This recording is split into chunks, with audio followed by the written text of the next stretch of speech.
బాగుంది నాయుడు బావ నీ తెలివి. అయితే ఇదంతా భార్య కోసం కాదనమాట, మావగారి మెప్పు కోసం అన్నమాట. అయ్యో అయ్యో బలిడర్ అత్తయ్య బలిడర్ అంటే ఇతర కోసంను. లేదమ్మా, నాన్నగారిపై ఉన్నంత ప్రేమ నాపై లేదు నాయుడు బావకి. అలా అనకు స్నేహ. రాజెవరంటే గౌరవం, నీ మీద ప్రేమ. అంటే మళ్ళీ నువ్వు అపార్థం చేసుకోక బాబోయ్. మాకు తెలుసులే నాయుడు బావా, నిన్ను ఊరికి ఆడ పట్టించడానికి అలా అంటున్నాం.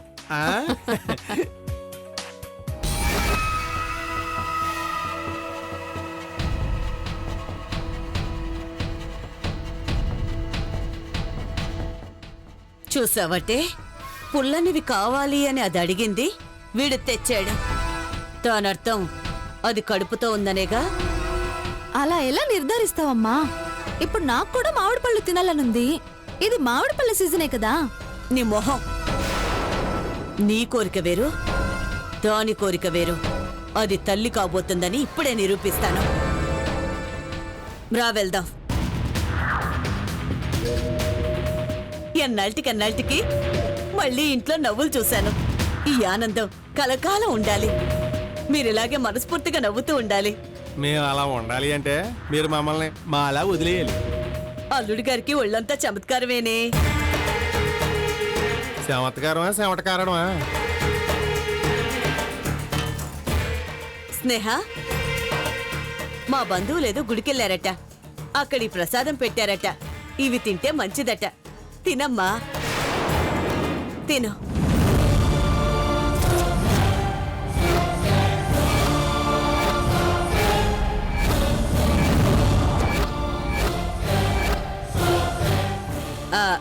ఎలాగో ఆ పళ్ళు తింటావు కదా, ఇవి కూడా పళ్ళే. ఏం కాదమ్మా, తిను. వద్దు పిన్ని. దేవుడి ప్రసాదమే కదమ్మా, తింటానికి ఏమైంది చెప్పు?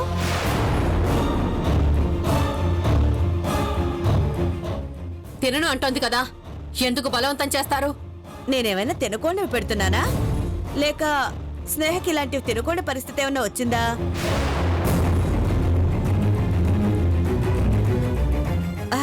అంటే అదే కడుపు లాంటిది.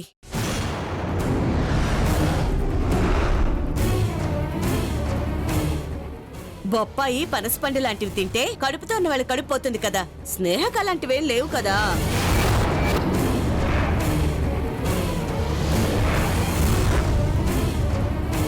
తినమ్మా.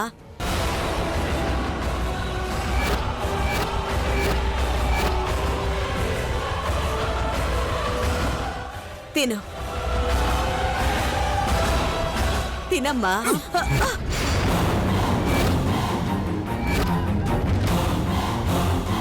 ఆపుతారా ఇంకా?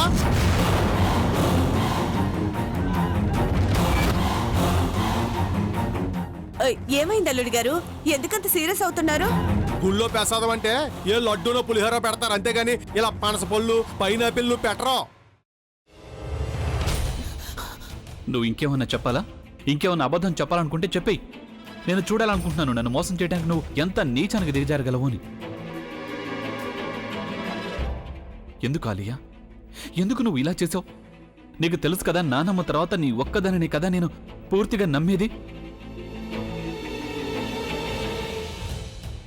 ఏమన్నావు నువ్వు? ఈ మధ్య అన్నిటినీ మర్చిపోతున్నావా? అది చాలు. వాటిలో ఉన్న శక్తి విషయాన్ని గ్రహించి మనకు వివరిస్తాయి.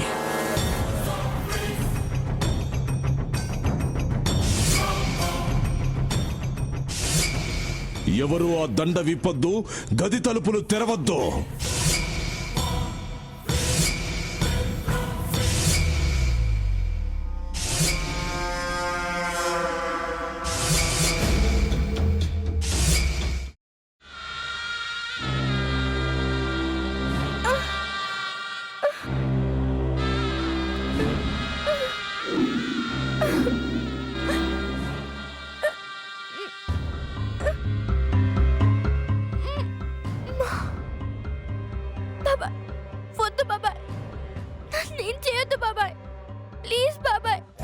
నీకు నిజం తెలిసినప్పుడే నా ఆలోచనలో నువ్వు చచ్చిపోయావు. అబ్బా ప్లీజ్ కొంచెం తినండి ప్లీజ్. భీమారావు గారు మీరా? ఇగో మీరా కాదు సక్కుబాయ్. అవును, మీ పనామే లేచిపోయిందని చెప్పి కంప్లైంట్ ఇచ్చినావు కదా. రేయ్, ఆయన కంప్లైంట్ ఇచ్చింది లేచిపోయిందని కాదు, కనిపించడం లేదు అని. అట్లానా? సరే మేడం. ఇడియట్. ఆ వంట మనిషి పేరేంటన్నారు? రత్తాలు మేడం. ఏం పెద్ద మంచి, నీ వంట మంచిని కూడా మేడం అని పిలుస్తావా? రేయ్ హాఫ్ బ్రెయిన్,